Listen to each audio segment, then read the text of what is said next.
Hello, this is an interview with Professor David Henderson, an emeritus professor of economics at the Naval Postgraduate School in California and a research fellow at the Hoover Institution at Stanford University. In this conversation, he reflects on how economics can make public policy clearer, from tariffs and regulation to AI, books, and the challenge of explaining complex ideas to general audiences. You can read more about Professor Henderson on our website, 6degrees.blog, or our Instagram page, 6 Degrees Away. Thank you and enjoy this interview. Welcome, Professor Henderson. Could you first start by introducing yourself, who you are, what you teach, and what your typical day might look like as a researcher and a professor? I'm David Henderson. I wear two hats. One is I'm an emeritus professor of economics with the Naval Postgraduate School in Monterey, California. Emeritus meaning I'm no longer there, Yeah. and I've got gray hair. And so I retired in 2017. So I don't teach in the normal sense now. In a minute, I'll say the sense in which I do teach. And my other affiliation is that I'm a research fellow with the Hoover Institution at Stanford University. The sense in which I'm a teacher is that pretty much all the articles I write are now aimed at the public, aimed at a general audience. So I don't do research in the narrow sense that academics think of that. I typically don't. What I will do, though, is when I write a popular article, I want it to be completely accurate. So that does take research. And so, and ChatGPT, by the way, has been very helpful. You've still got to check it. You've still got to check when they give you a number, you want to check the number. Absolutely. But still, it has been very helpful in leading me to things. For example, I just had a discussion on my Substack, and it turned out I was wrong. I said that the Environmental Protection Agency had basically isolated the gasoline market in California, and that's one of the main reasons we are facing much higher gasoline prices. We're now paying over $6 a gallon. But someone said, no, it was the California Air Resources Board that isolated the market. Yeah. And I checked, I did a ChatGPT, and that turns out to be true. They got the EPA's blessing, but still it was a California Air Resources Board initiative. So anyway, so that's a very long answer to what I do and how so my Substack and the articles I write are ways I think of as teaching. Also my speeches that I give, I like going to colleges and speaking to undergrads. And so that's another way. Yeah. Yeah, I think that's incredible. I think accessible research, I think reader friendly, Yes. making it not super academically complex is really good to make sure people, some people might have great ideas, but is it really a great idea if people can't understand it? So I think making sure people are able to understand, I think that's fantastic. To go a little bit, maybe narrow down on that, you talked a little bit about your career right now at the Naval Postgraduate School and at the Hoover Institution. What originally drew you to the field of economics? Is there any specific moment that you can remember that's like, hey, this is what I want to do and I want to go all in on this? Right. Well, what I will do is I'll do that in two parts. One is to say what drew me to okay. So what happened was that I started college when I was 16 because I had skipped a grade and my birthday was in November, so I just come into the wire. So I started when I was 16 and about to turn 17 in November. And I was really bored. I just don't think I was ready for college. And I was complaining about that to a friend of my brother who was 3 or 4 years older. And he said, I've got a book you should read. And it was The Fountainhead by Ayn Rand. Have you ever read that? I've not. I strongly recommend it. And by the way, people's reaction to it is bimodal. People typically hate it or love it. There's almost nothing in between. And I loved it. And Ayn Rand, there are some problems, and if you read the novel, I don't want to give away some of the end of the novel, but there's some really awful things she has her hero do. So anyway, but I was 16 when I read it, and then I thought, well, what else has she written? And I read Atlas Shrugged, which was her magnum opus, and I don't think as a novel it was as good, but it got me thinking about economics. It's like, here's how government regulation can really mess up an economy. Mhm. And I went from that to reading her objectivist newsletter. That's what she called it. And she had all these books she recommended, like Henry Hazlitt's Economics in One Lesson. And I read it and just devoured it in one night. And what the great thing was I was tabula rasa. It's not that I went in having all these false ideas. I went in having no ideas. Yeah, And so when he absolutely. laid out a problem, a fallacy in the way people thought, I went, oh, of course that's true. He's right. Because I didn't have a Mhm. resistance because I didn't have that idea in the first place. Yeah, that And so makes it turned me into a real reader. And then I discovered at the University of Winnipeg, my second year in college, the Libertarian Club, and realized that I was a libertarian. mhm. And they invited various people to give speeches, and the two people I remember clearly were Ben Rogie in the winter of '69 and Harold Demsetz from the University of Chicago in the winter of '70. And especially the Demsetz talk.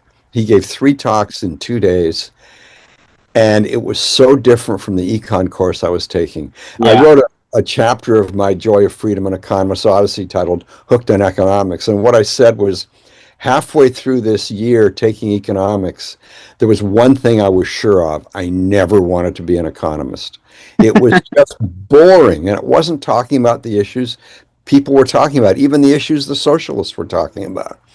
And Yeah. so Demsetz comes along and says, here's how we can use property rights to deal with pollution. And I went, oh my God, that makes sense. I never thought of that.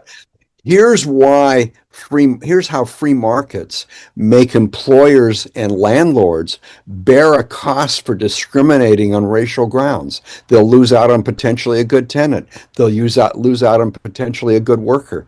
And just all these things that made sense that I hadn't heard. Mhm. And so when we took Demsetz to the airport, I realized I'd probably spent over 10 hours with him at his talks before, after, during, at various breakfasts and coffees. And he turned to me and said, you should come down to University of Chicago and do a PhD in economics or business. And with my typical Canadian humility, which was not put on, I said, I don't know if I'm good enough. And he goes, you're good enough. And so anyway, there's a whole long story there about how I had a little bit of a detour because my brother had committed suicide, and that made me I'm not want sorry. it made me not want to leave my friends for a year, but I used the year to read and study economics on my own, and it was very, very productive. So anyway, that's how That's great. when he said that to me, I thought, okay, I think I know what I want to do next, which is great because I just turned 19, and Mhm. to be like 80% sure what you want to do next when you're 18, when you're 19, that's a gift, right? A lot of people go in their Absolutely. 30 and they figure it out. Yeah. Yeah. Thank you. Yeah, that's very inspiring response. You have tons of different things happening, two tragedies happening, but you still eventually you said at 19, it's yeah, like you said, pretty young, found out, Yeah. okay, Yeah. here's what I want to do. Yeah. One thing I want to ask is you talked a lot about you were a bookworm. You read a ton of books. I became a bookworm in college. In high Hmm. school, I was selective. I'd go months without reading anything, Yeah. and then I'd discover some literature and read like crazy for a month, and then not Hmm. do it again for a few more months. Yeah. It wasn't like other Okay. nerds, but okay. Yeah.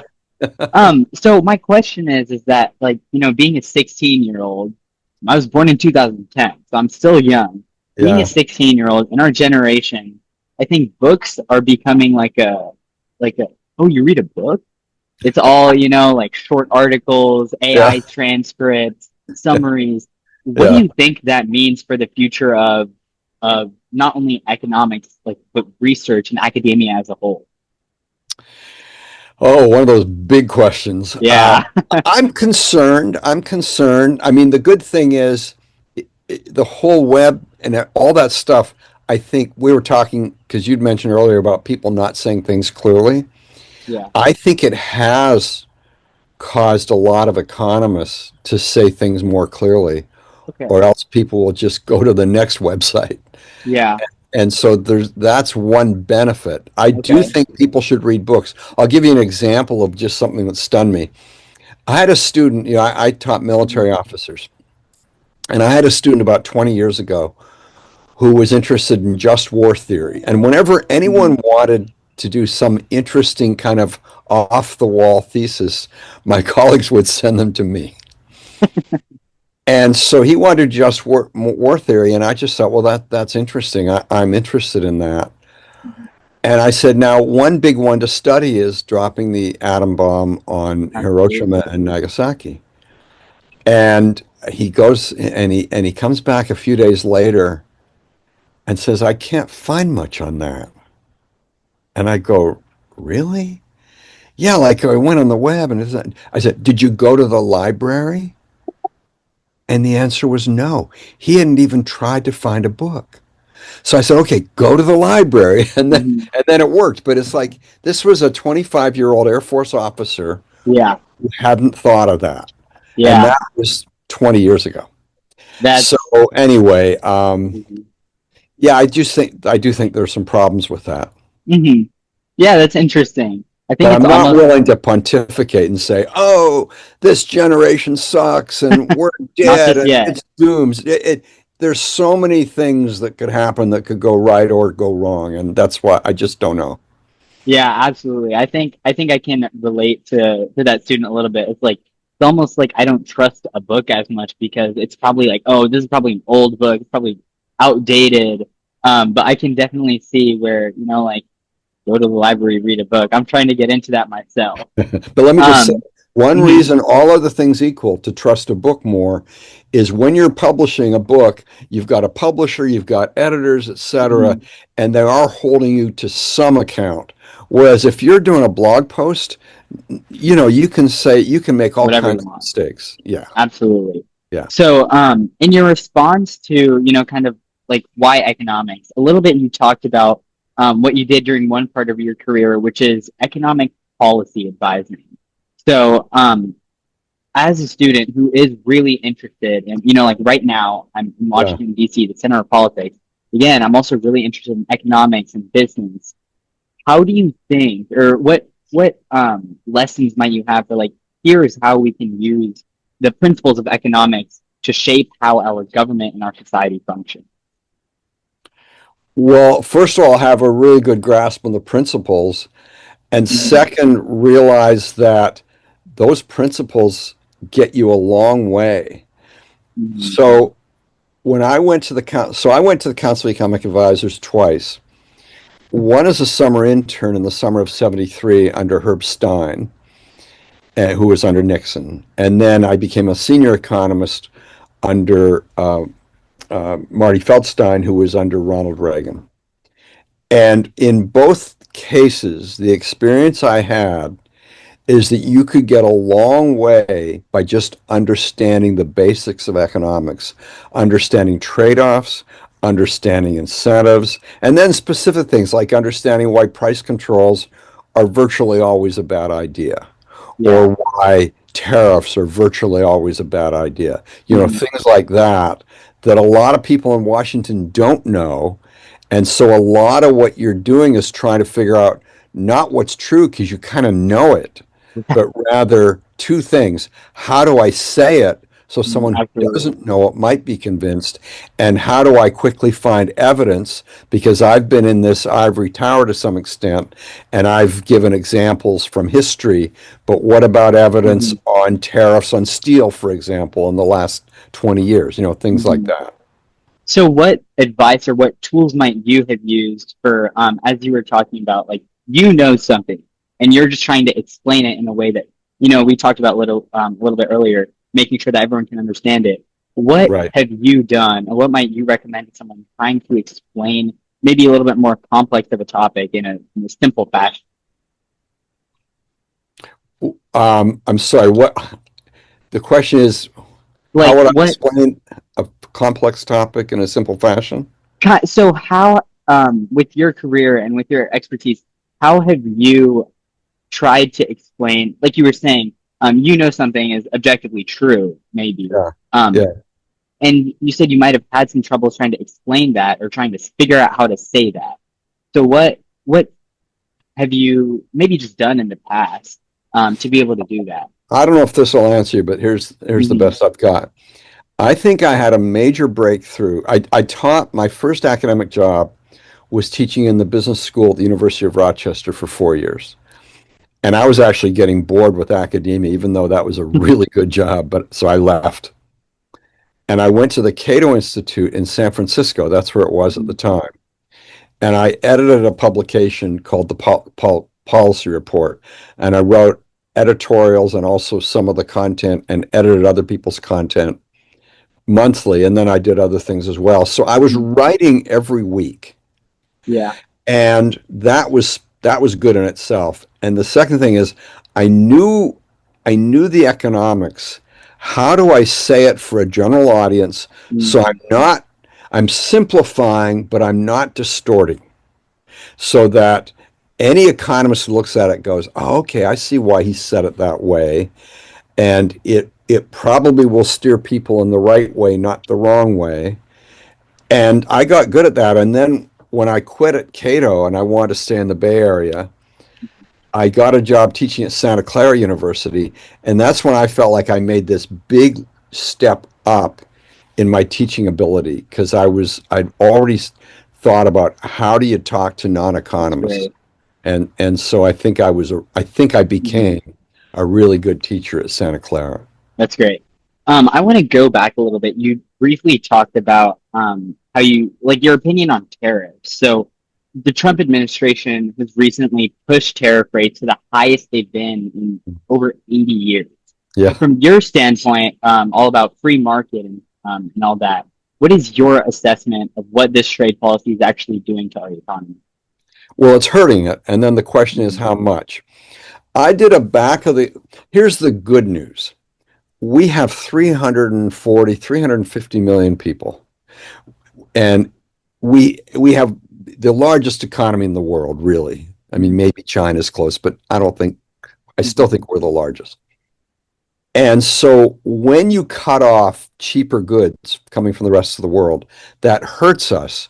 But because we've got such an extensive division of labor here, it doesn't hurt us as much as, say, if Canada, where I'm from, cut off that same amount of stuff coming in. And so I did a back of the envelope calculation with those high tariffs you talked about, and I concluded that it would probably cost 0.5 percentage point of GDP. So if we were going to have growth of 3% of GDP, we'd have growth of 2.5, which is bad, but not horrible. Yeah.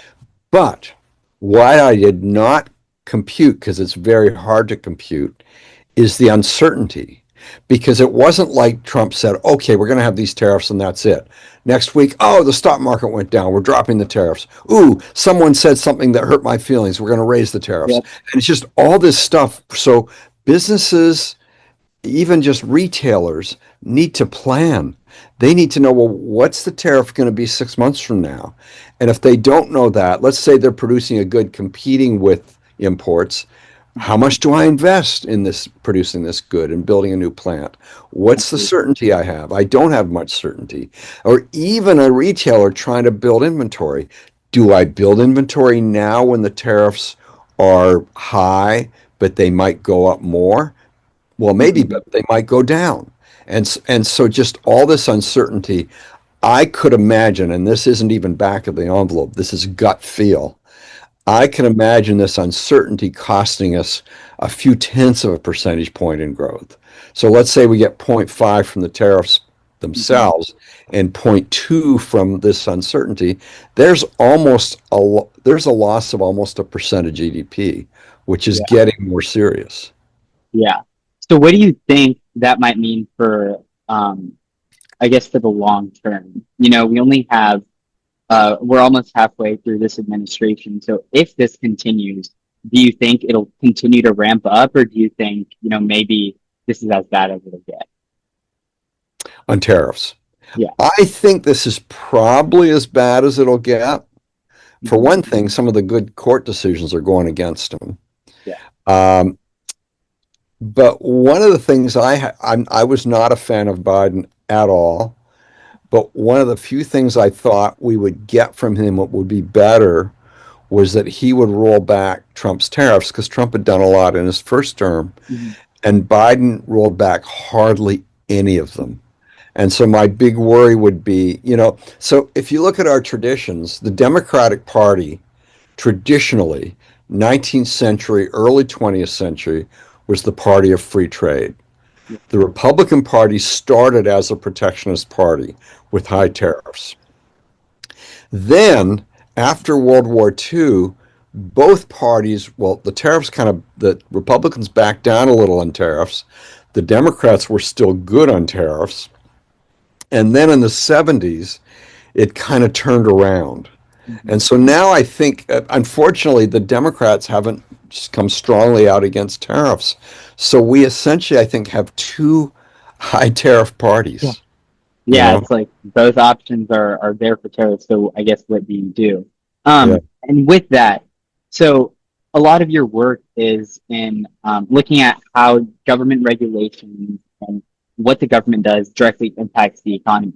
So to a regular person who's oftentimes like, you know what, whatever's going on in November with elections, that really doesn't affect me. What Yeah. would you tell them for, hey, what they're doing does affect your day-to-day life? Do you think that, first of all, it does affect every American's day-to-day life and things that they might be able to see? And second, what might that mean for them as they are kind of interacting with their government? Do you think that people should be voting more and being more involved, basically? Okay. The second one I'll hold off until I Mhm. answer the first one. I, I think the tariffs hurt in many ways. I mean, just look at the good that the government puts, say, a 20% tariff on. And the economics is fairly clear. If it's a 20% tariff, the consumer probably bears at least three-quarters of the burden, so that the price we're a big enough country that we can drive down the world price a little with the tariff, but still that slightly lower price plus the tariff means that we're paying, say, 15% more instead of the Yeah. 20% tariff. So just look at the goods and you'll know. I mean, there have been all these, if I don't know if you read the Wall Street Journal, but the first last year it was very good at just laying out, okay, here's this retailer and here's how she's thinking about the product she's selling and here's Mhm. how she's trying to cut. And it shows up in all kinds of ways. I'll tell you one, there are all these people who want electric vehicles. Now this was Biden, not Mhm. Trump, but there's no way Trump's going to reverse this. BYD, the Chinese company that can produce a really good electric vehicle for between $20,000 and $30,000, can't sell it for that here because Biden imposed a 100% tariff. Oh, wow. And so that hurts people who would seriously Yeah. think about an electric vehicle because they're going to pay close to 50,000 for the ones you get here. Huh. Okay. And then a little bit onto that second question, more on like the government side. How do you think people should be taking this matter into their own? If they see these tariffs and they're like, hey, I'm not happy for this, how do you think America can change its path? Well, but I mean, writing their Congress people, writing letters to editors. Um, I don't want to say vote for Democrats because, as I said, the Democrats aren't clearly Yeah. good on this. But I would say look for the politicians, whether Democrat or Republican, who are most critical and support Mhm. them. And, but also just be getting the word out. I play pickleball a few times a week. Nice. I talk, Me too. yeah, when I talk to people there, and we have an unwritten rule, no talk about politics, but that doesn't mean no talk about what are the effects of the tariffs, because that's Mhm. not politics per se. And so when I tell people certain things, they're usually interested in learning and they're often surprised. Yeah, that's great. So to switch tracks a little bit, you briefly talked about, a little bit about ChatGPT and AI at the very start of the interview. So to go on to that track, AI has been increasingly used to model economic policy, like forecasting, trade scenarios, and things like that. So someone who spent a career in translating economics to make it understandable for general audiences, do you think that AI generated economic analysis should be trusted by policymakers? What are the risks of that? Well, I don't think it should be trusted just carte blanche. In other words, you've always got to bring a judgment to these things, and that's why when I give talks to undergrads, I say to them, make AI your friend. Mhm. Get very good at using AI, and using it also means judging it. And so I would say to a politician, go ahead and put in a question, and you're likely to get a better answer than you would have got without Mhm. with just your own brain if you weren't trained as an economist. But still, then probe a little, ask other questions, run it by other people. Yeah. Do you think that in the future, maybe let's say AI gets so much better than it already is, do you think that politicians, even aside from what you think, do you think they will stop using economic advisors and start leaning towards AI instead? Hard to say. I mean, some of them Mhm. would. Yeah. Uh, some of them would.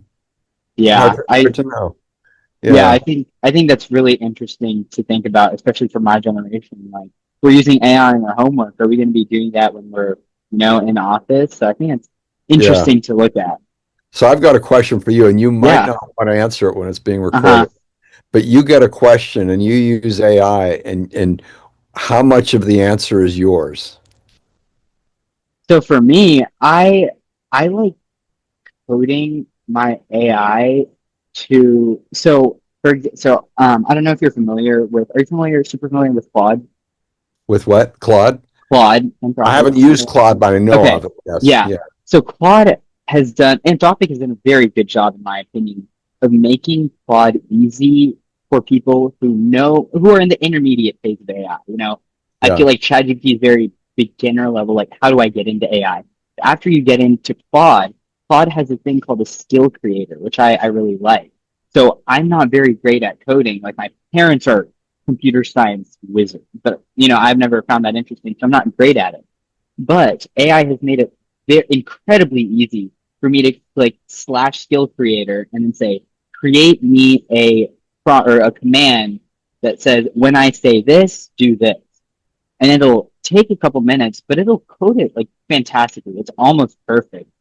And I really like what I've recently discovered over the past couple months is I like that process of having an idea, telling Claude to do it, and then refining it, making it better and better to a product that I like. And I think that that is what I really find interesting about the business aspect is because like same thing with entrepreneurs. They have an idea, but instead of telling AI, they might assemble a team to do it, X, Y, and Z. And then, they have a product that they like. And I really like the way that new AIs like Claude have made it ridiculously easy for someone with almost zero, like slim to zero coding knowledge or computer knowledge to just be able to create whatever they can think just like that. So one example is that I've created a skill that says, hey, when I need you to like respond to an email, I'll say slash draft an email and it'll be able to do it for me. And when I created the skill, I said, no, make sure you do this, this, and this. So to answer your question, I I do think that it is a problem when especially young students like myself are clicking Control C, Control V, not checking what the AI is saying at all. But I really do like the fact that some companies are taking that into mind. They're companies like Anthropic and are like, how can I make it easy for my user to be able to personalize my AI? So I Yeah. think I've really been able to take advantage of that personalization to kind of tell it, this is what I'm looking for, this is what I'm not. Yeah. Yeah. Okay. Okay. Yeah. So have you talked about it a little bit. How else have you used AI or are you using AI for your research or for other ways to figure out how to explain stuff, teaching? Okay. I've done one article now where I knew exactly what I wanted to say. It was reporting on this study that Mhm. called Economic Freedom of the World, and it comes out every year. I Yeah. read it every year, and the things change only a little each year, evaluations of various countries' economies and the amount of freedom they have. Mhm. And so I told it, I want you to say, what are the top countries? and what's good about it, and do all this stuff like why is it better to be a poor person in a rich country than a poor person in a poor country, stuff like that. Hmm. And because I knew all the answers, and I wanted to do that in my style, 1,500 to 2,000 Hmm. words. And what came out was all right. Hmm. And then I said, well, do it more in my style. And it got further away from my style for whatever reason. So I ended up taking it and then editing it like crazy. So Yeah. it really was mine. But still, I didn't totally like it. That's the closest I've come. The other way I use it, I'm 75 years old Hmm. and I'm thinking way more about my health than I was when I was your age. And so the other day, I said, okay, here are all the vitamins I'm taking, and here are the dosages. And here's this one drug I take for my cholesterol. What do you think? And it said, no, you don't need this vitamin. You don't need that vitamin. You don't need. So it was just an interesting. So I think I'm going to get Claude Yeah. and get Claude another is very viewpoint. good. But so stuff like that was useful to me. Hmm. And so, yeah, it's more like health issues and stuff like that. Yeah. Yeah. Well, so what I'm getting from that is you think AI is great for maybe personal usage, things like that, but might not be there yet in the academic field. Do you Well, no, think? I know Mhm. from reading about it, it is there. It's just that Mhm. I'm not there. Oh So there's yeah. this economist named Tyler Cowen on marginal revolution who talks about it a few times a week. Oh. And he points out various studies that find, hey, it can do this, it can do that. And so Mhm. it's just kind of incredible. Oh, and like one of the things you often do in an academic article is a literature review. Well, Mhm. oh man, can it do that? It'll find literature you didn't know about, and you better check to make sure it's actually It's real. exists. Yeah, but still, it's a major step forward. So I'm not saying I'm Hmm. skeptical about its usage. I'm just telling you the truth Yeah. about being someone My. who's kind of slowly making steps. Uh-huh. Do you see yourself in the near future trying to get more involved into AI, or do you think, Oh yeah, like as you said, oh yeah, yeah, oh yeah, yeah, bit by bit. Because as I mhm, have these experiences, they get better. I'm getting better. Well, as you know, you have to get kind of good at asking the questions. absolutely. You know, so I did the Concise Encyclopedia of Economics. Hmm. I update it with bios of economists, and I just finished one on Ann Kruger, who's this 92-year-old economist who's really good on things like free trade and economic development. And so, where was I going with that? What did I do with AI on that? Um, I mean, I didn't use the AI at all to write it. Hmm. But there was one factual thing. I can't remember what it was, but it was a Hmm. factual thing that I wanted to check, and it was Yeah, really helpful. that's great. That's great. I'm really like I was. You probably were able to tell by my explaining, but I'm really into AI and what it means for the future of Yeah, our country and our world. But I yeah. want to talk about the book that you edited, the Concise Encyclopedia of Economics that you just mentioned. So, from my understanding, it's specifically designed to make economic thinking accessible to everyday people. Yes.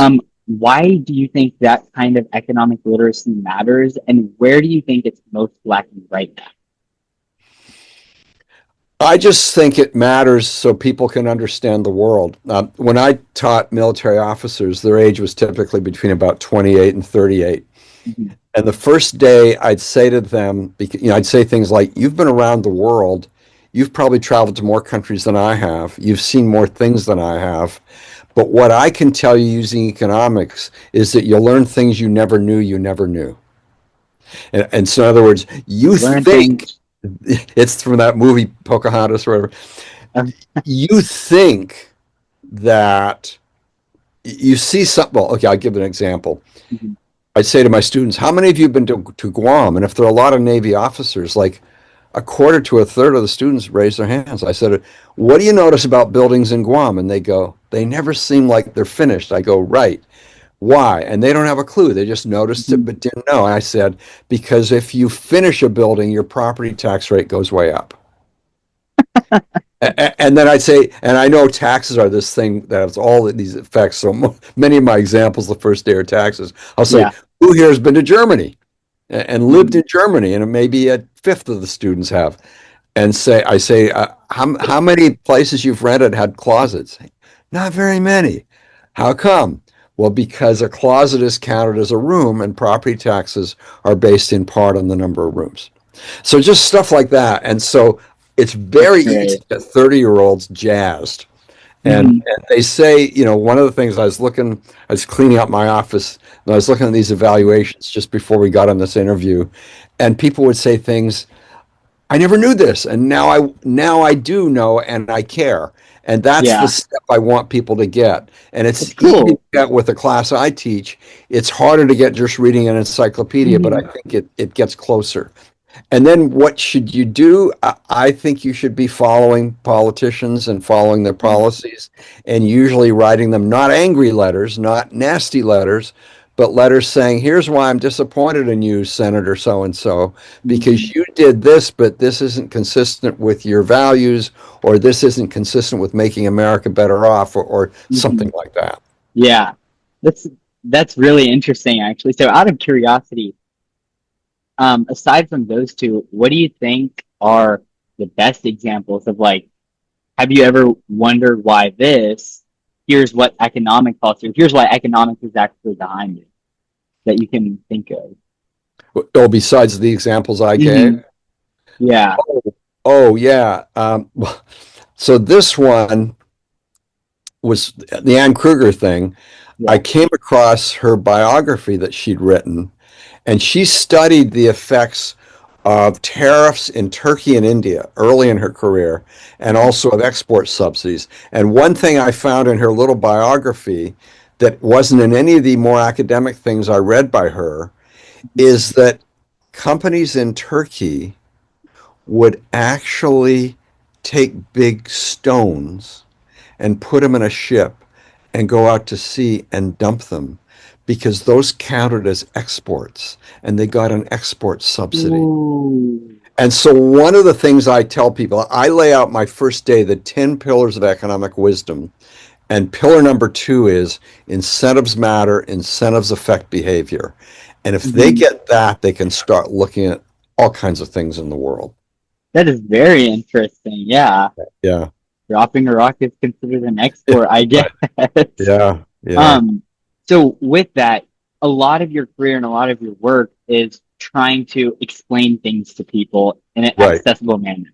Right. If you could, there's an often like a common hypothetical, if all 8 billion on the people on the earth could hear one thing, if you could tell everyone, if you could tell everyone or explain one thing or one concept to everyone, given everything happening economically and politically, what would it be, and why do you think that matters most for people to understand? Can I have 3? Yeah, go for it. The more the merrier. Okay.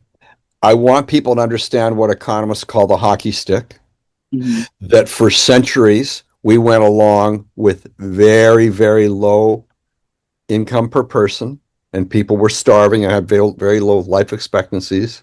And then starting about 1800, I should say, it went up like that. Yeah. And the 19th century was good. The 20th century was great.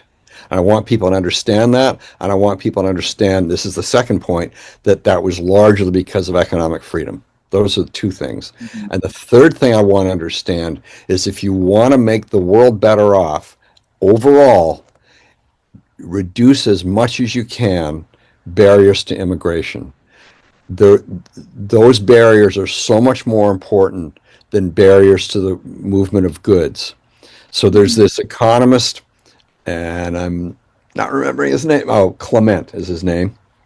No, Clemens, Hmm. who wrote an article titled Trillion Dollar Bills on the Sidewalk. And there's this old economist joke. I don't know if you've heard it. 2 economists are walking along. One Hmm. looks down and says, there's a $20 bill on the sidewalk. And the other Hmm. economist says, there couldn't be. Someone would have picked it up. Yeah. And so um, he's saying by having these immigration restrictions, we're leaving trillion-dollar bills on the sidewalk. That if we got rid of all immigration restrictions, world GDP could come close to doubling. Most of the benefit would go to extremely poor people coming to other countries like here, Europe, Canada, Japan, and so on. But say 20% of the gain would go to people like us who are here. Mhm. So everyone would benefit. You could have a woman who wants to have a career and kids, and she can hire someone from Guatemala to come here and take care of her kids. And that Mhm. person's income is going to go between 5 times and to 10 times what Yeah. it was. And her real income is going to go up by 10%. And Mhm. so just, that's what I'd want people to understand. That's great. That's great to hear. Both my parents immigrated here from India, and dad is 99 and mom is 2000. With all the stuff going on right now, it is Are refreshing they to hear. citizens?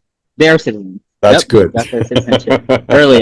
My sister Yeah. and I were born in Overland Park, Kansas. Okay. So, Okay. yeah, but that's great to hear a perspective that, immigration is great for Yeah. not only our country, our culture, but our economy. It's Yeah. going to make all of us richer. Um, so with that, kind of going back to that always intertwining politics and economics, what do you think are current immigration laws and the track that we're headed on might mean for our country's GDP and our country's economic growth? I think it's already hurting. If you look at farming, for example, where they're making it hard for farmers to hire immigrants. Mm-hmm. So they're leaving crops on the ground. Uh, also, there are certain industries where you can't get people with those skills who aren't immigrants. And Yeah. so I just think it's already hurting. And I don't know that how much it's going to be turned around if, say, we get a Democrat in the White House. I think it will Mm-hmm. be, but the question is how much. Yeah. Because see, the thing is, whatever you think of Trump, Mm-hmm. I think there are two things he really sincerely believes. Tariffs are good, period. Yeah. And immigration is bad, period. And around the edges, maybe not like immigration. He's glad his wife immigrated, right? But Um, and so there's some people he's glad immigrated, but overall he's kind of down on immigration, mm-hmm. even the legal type. Yeah. Yeah, So I guess I'll start with a broad question. A lot of your work obviously is supporting limited government intervention. right. When might you think it is appropriate for the government to intervene?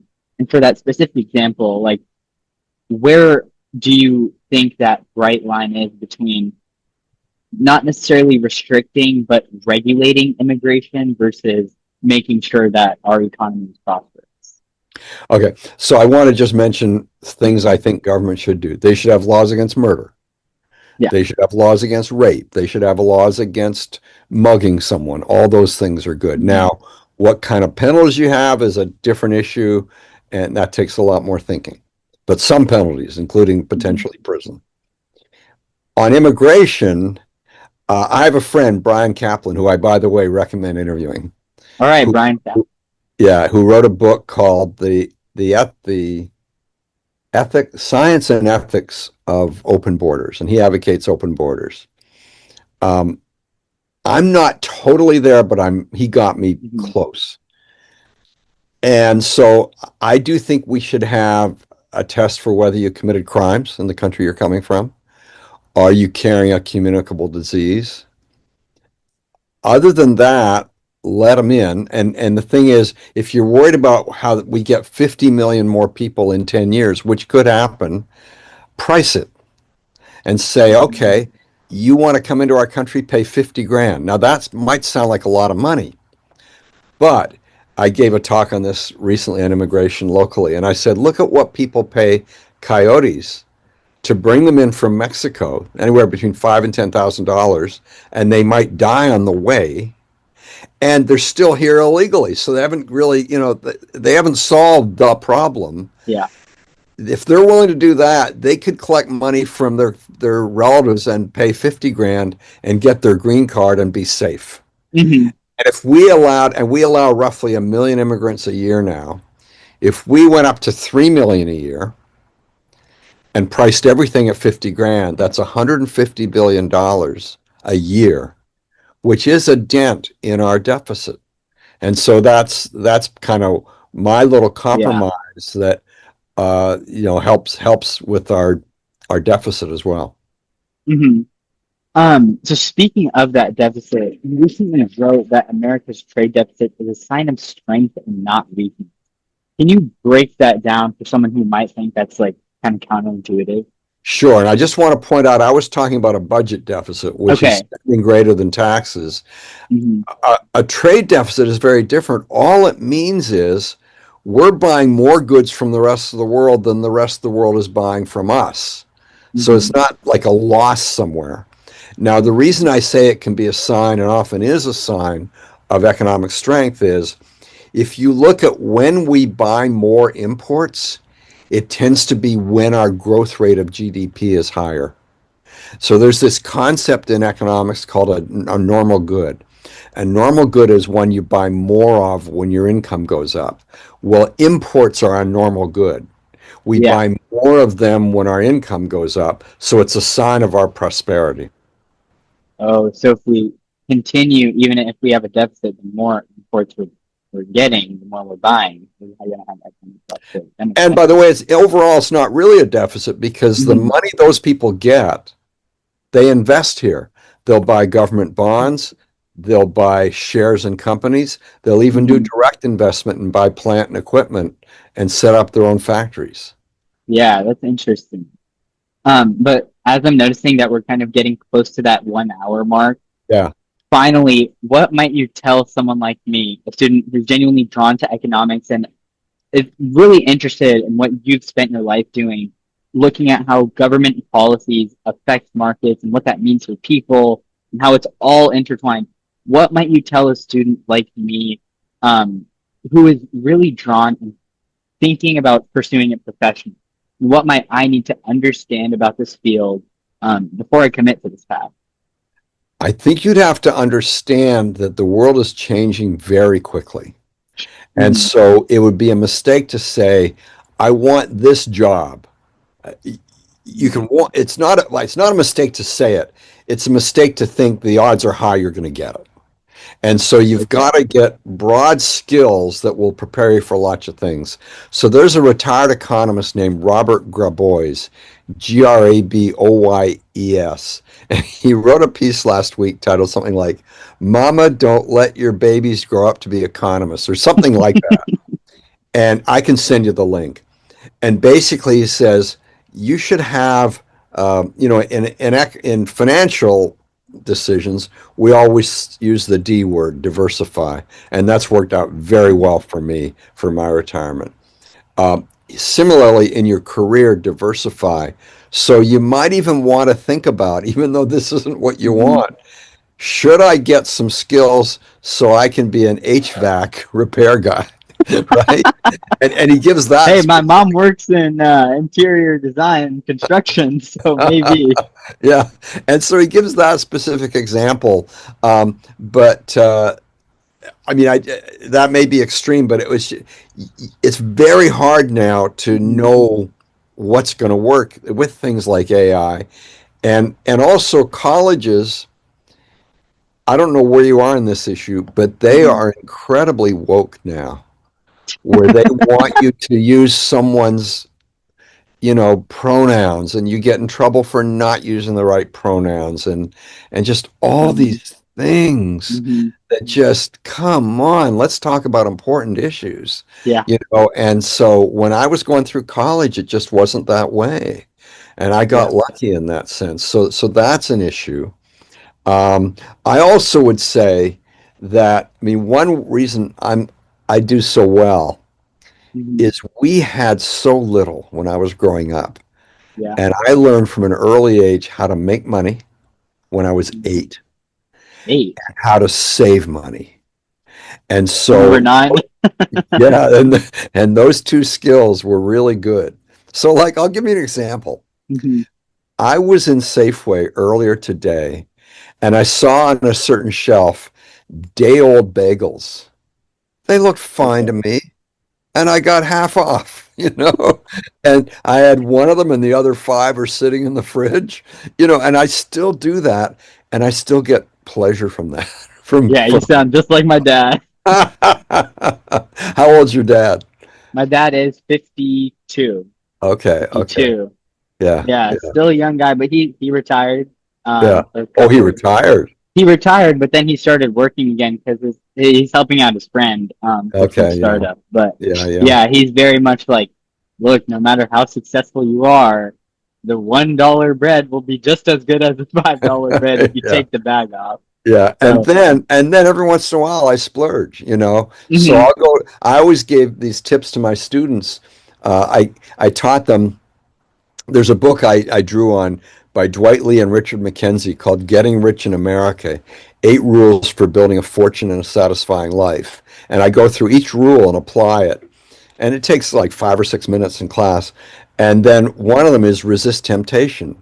So I give examples of that. And again, you can go overboard on any of these, and people might say I do.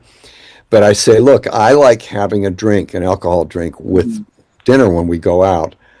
But you can easily double the cost of the meal by getting alcohol. But my wife hardly ever drinks. So sometimes what I'll do is knock back a quick one or two at home and have her drive. And, it's not quite the same. But now I'm at the point where I'll go, hey, I want that $18 glass of wine, mhm. I can do it. It's easy. But if Yeah, I'd done that 30 years ago, we wouldn't have been able to put our daughter through private school. We wouldn't have been able to put our daughter through a private college without uh-huh. any government aid, and so, anyway, yeah. Hmm. So I know. So well, you've hinted at, you have a daughter. Um, what might you have some like quick dad advice for? Do you have any quick rules of thumb for spending and saving that you might want to share? Yeah, there's a little rule people call pay yourself first, which is the Hmm. idea is when you get that paycheck, take some percent of it. And it's probably fairly low for you now, maybe Hmm. 5%, but put 5% aside. And then as Hmm. you get more, make it 6, make it 7, and ultimately get to 15 by the time you're in your late 20s. And you're going to do well. Put it in an index fund. I use Vanguard Total Market Index, and Hmm. it's hard to go wrong.